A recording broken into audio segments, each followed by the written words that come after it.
Hey everybody, how's it going? My name is Travis with A.R.P.G channel, and welcome to another Path of Exile build guide. Today we're going to be looking at Caustic Arrow for 3.4 Delve League.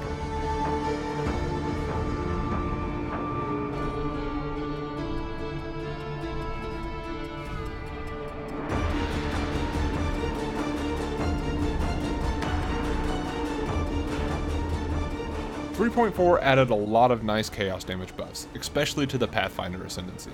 New gems were added to Path of Exile, as well as other gems getting reworked that really boosted Caustic Arrow's damage. The idea behind this build was to stack a lot of chaos damage over time and try to get a large area of effect to help take down those bosses and large packs of monsters in no time. Let's go over to Path of Building and I'll show you the skill tree. Alright, here we are in Path of Building, and I'm going to show you guys the skill tree as though we're starting fresh at level 1 and working our way all the way to the end at level 90. I like to stop at level 90 just because I feel like that's a very realistic goal that everybody can hit. So we're going to come out of here, grab these evasion and life nodes into finesse, come up, grab Heart of Oak for some nice life regeneration, ballistic mastery for some projectile damage, into Aspect of the Eagle for some chaos damage and damage with bows. Make sure you pick up these mana nodes because those are going to be really important. We're going to need as much mana as we can get.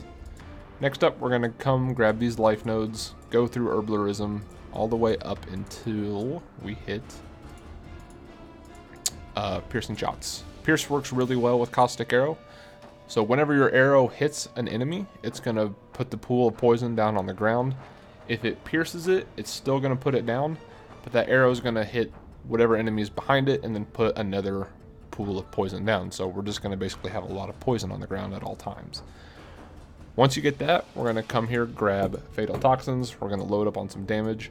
You can go ahead and grab Acrobatics and Phase Acrobatics. Come up here, grab the bow wheel. Then after that, I think we're going to grab Fervor, and then this jewel socket right here. We're going to work our way and get some more frenzy charges now. So we're going to come over to the Slayer side, hit Art of the Gladiator, down into the life node, into Bravery, and then projectile damage and Fury Bolts. Like I said, we're going to hit some of these frenzy charges. Grab Golem's Blood. I'm going to pick up this jewel socket. This strength node is actually kind of important. We're also going to be kind of struggling to get strength as well for our chess piece. So everything of strength, or every node of strength that we can get, the better. After that, we're going to come up. I'm going to skip this socket, and we're going to work our way to the Scion Life Wheel. Get ourselves a bunch of life. That way we can withstand Katava and things like that. Make sure you grab Exceptional Performance for skill effect duration. Also, if you want to grab Profane Chemistry, you can. Actually, I think I hold off on that. Pick up these bows first, right? Master Fletcher and Avatar of the Hunt. After that, we can now work our way up into the Slayer side. So grab these life nodes, Blood Drinker, into Nullification, down to Fangs of the Viper for some chaos damage. Grab all this chaos damage, Blood Siphon, and Trickery for some more damage. Grab these intelligence nodes when you grab this jewel socket, because we're going to need as much intelligence as we can. That way we can stack a little bit less on our gear. That puts us at level 88.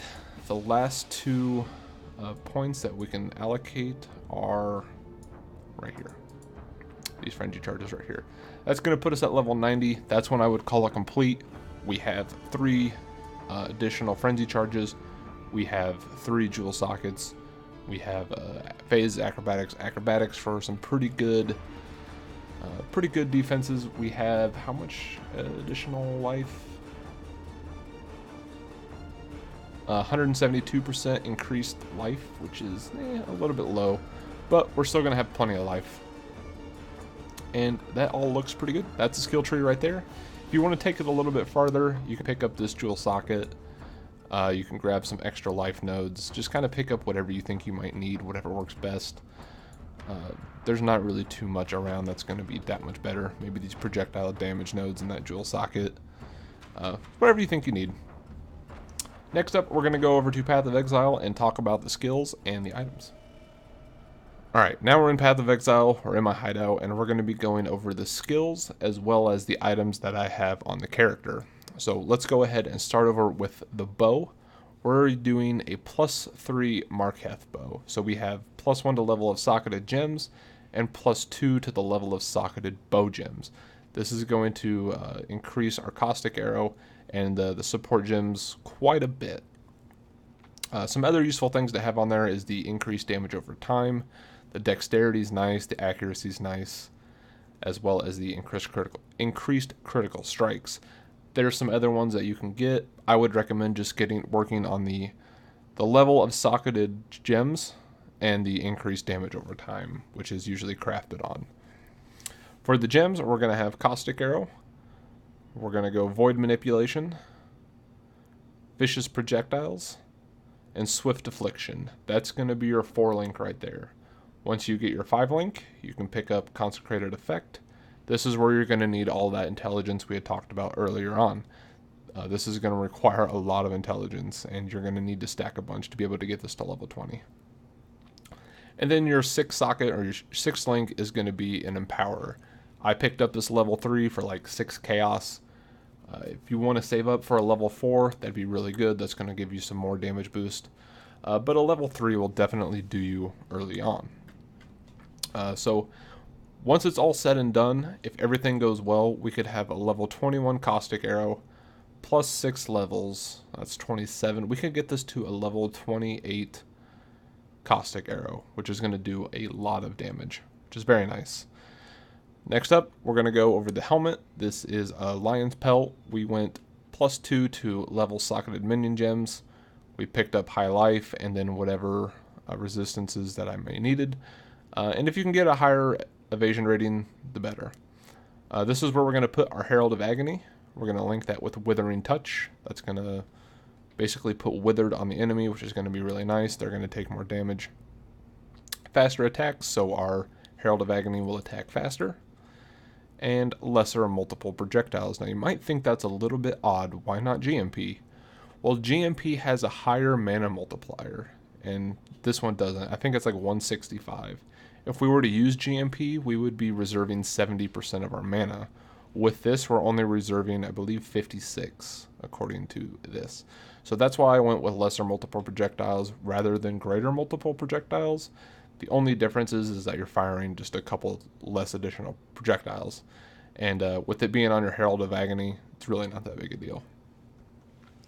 I would suggest trying to get the socketed minion gems to +2. You could even get it to +3. Your Herald of Agony isn't going to be doing crazy damage, I don't think. Mainly because Path of Building doesn't show you what the damage it does. But it's gonna, it's gonna help at some point. Next up, the chest piece, Comb's Heart, pretty self-explanatory, lots of life. I think this is adding like 1.4 thousand life onto our build. Suggest that you get it. Highly, highly suggest you get it. For gloves, we just went with some Slink gloves. We basically just got life, whatever resistances we could need. I'm eventually going to take this cold resistance off and craft on attack speed, so that's going to help a little bit later on. Boots went with Adziri's Step. Pretty self-explanatory, really high evasion rating, max life. Chance to dodge spells, very nice, as well as the movement speed. For the gems, I forgot to go over the gems for the gloves. We went with your basic Immortal Call setup, so level 3 Immortal Call, level 1 cast when damage taken, and this will be a level 20 increased duration. Pretty self-explanatory. We also have Blood Rage. This is going to be your source of frenzy charges. Now, yes, you are going to degen life a little bit, but it's not going to be that much. You'll be able to out-degen it with your leech and potions and things like that. So this is going to generate a bunch of frenzy charges where you're going to do all your damage. If you can corrupt this to get +1 frenzy charges, that's huge. Like, that's actually huge. Try to get that. Might be a little expensive, but do your best. For the boots, we went Blink Arrow with faster attacks. Just a basic movement skill. Get over platforms, get up and down ledges, things like that. We also went with Despair and Blasphemy. This will be our curse to basically lower their chaos resistance, and they'll take more damage over time. We did that because we have an Impresence, which is going to basically give us a free curse, right? The 100% reduced Despair mana reservation is really nice. It doesn't reserve any mana. That way we're not worried about that, and it's just a free curse. It's also going to add increased damage over time, chaos damage, life, a little bit of chaos resistance, and you're going to gain Maddening Presence for 10 seconds when you kill a rare or unique enemy, which is going to reduce their movement speed by 10 and the damage that they do by 10. For rings, basically just resistance rings. Stack as much intelligence as you can. Try to get some life on there, and you'll be good to go. That's kind of the same on both of those. That one has some life gain on kill, which isn't great, but, you know, it helps. For the belt, I went with a Stygian Vice. Basically try to get high strength, really good amount of life, and then whatever resistances I needed. I'll eventually craft off the increased elemental damage for movement speed. And then finally, our Quiver. This is a shaped quiver. We went with Penetrating Arrow Quiver because, again, piercing works really well with Caustic Arrow. That's just going to make more pools of poison on the ground. The one thing you really need is the Bow's Fire and Additional Arrow.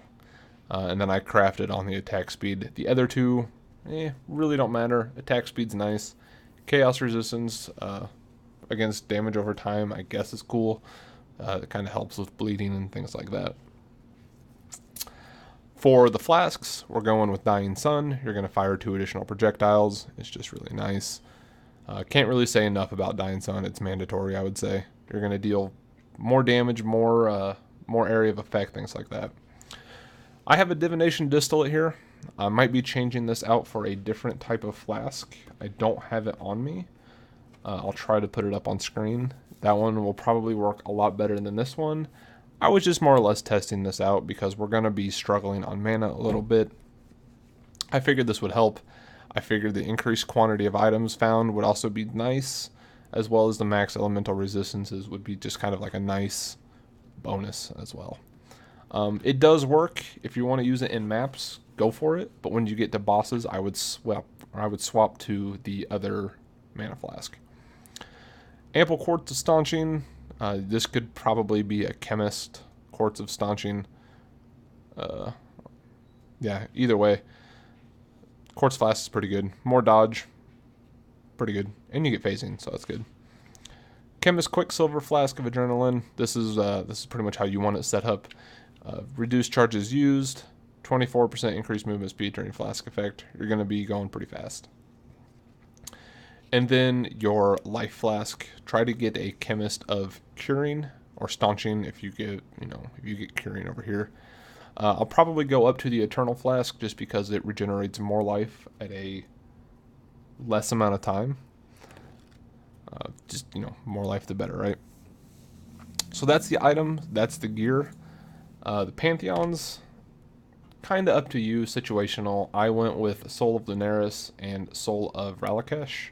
I still haven't upgraded them yet, but that's kind of what I'm going for. Other than that, I think that's pretty much the entire build. I hope you guys enjoyed it.